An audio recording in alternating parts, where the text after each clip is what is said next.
Hello, welcome to my channel and another Night Angels video hop. I'm Barb at Just Be Stamping Paper Crafts, an independent Stampin' Up! Demonstrator in Canada.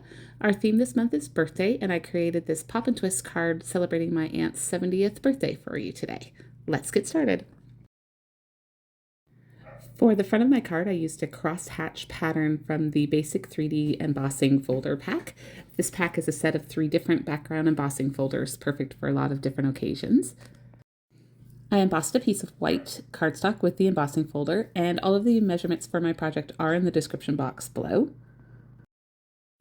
To this panel, I added some balmy blue alcohol ink with my blends marker and the flicking technique, just to add some subtle color to the front of my card so it wasn't plain white. Next, I fussy cut a bird image from the new Flight Airy DSP. I first glued the image to a scrap of white cardstock and then cut around the image with my paper snips. Next, I decorated the inside of my card base with some more of the coordinating DSP from that pack.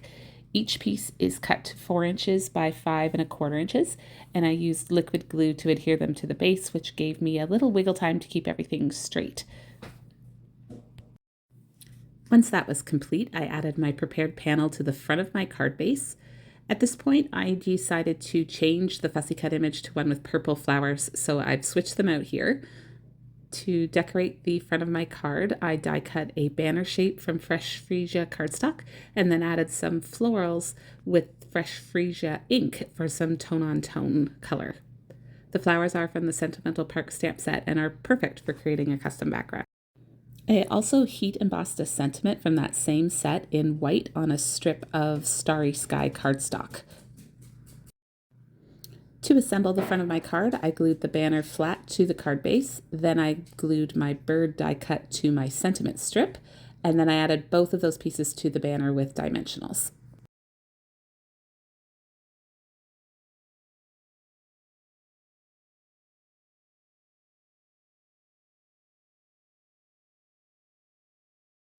And for a final touch, I added some sparkly opal rounds to the card front at both the top and the side. Now to create the pop and twist mechanism for the inside of the card, I took a piece of white cardstock that was 3 inches by 10 inches and scored it at 2½ inches, 5 inches, and 7½ inches, and then folded along the score lines as shown. I embossed some panels of white cardstock with that same hatched embossing folder, and I also fussy cut some more birds from the paper and die cut 70 from Fresh Freesia cardstock. I did add some adhesive sheets to the back of my cardstock before die cutting so that my numbers are stickers and easy to add to the card. Before adhering the embossed panels, I splattered all of them with both balmy blue and Fresh Freesia ink for my blends, and then I glued my fussy cut birds to each of the panels and added my birthday numbers as well.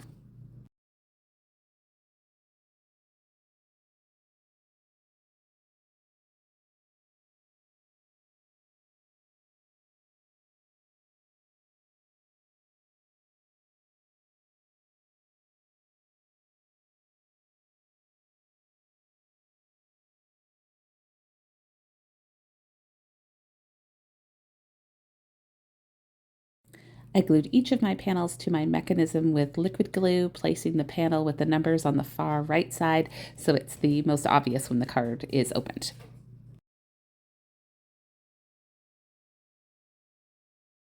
To create the pop out, I took a piece of cardstock that is 3 inches by 8 inches and scored it on the long side at 2.5 inches and 5½ inches, and on the short side at 1½ inches. And then I scored between the score marks on the diagonals to create an X, and that's going to help us form an arrow shape once we've burnished all of the score marks. Once you burnish those folds, you'll see more clearly how the scoring goes. It is a little finicky at first, but once you fold it a few times, it starts to organically close and pop, so don't give up.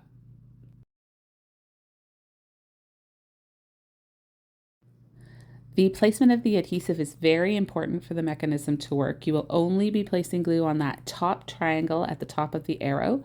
I used liquid glue, but in the future I would use tear and tape so there's a strong adhesion to the base and it doesn't take too long to dry.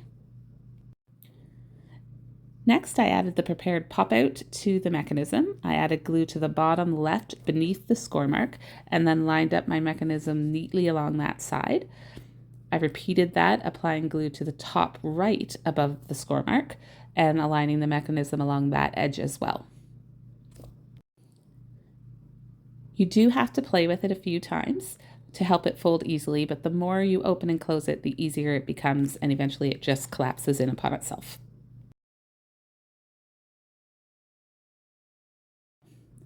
And here's a look at the final project and that amazing pop-out surprise. I did add a small white panel to the bottom of the inside of my card for everyone to sign, and wishing the happiest of birthdays to my aunt.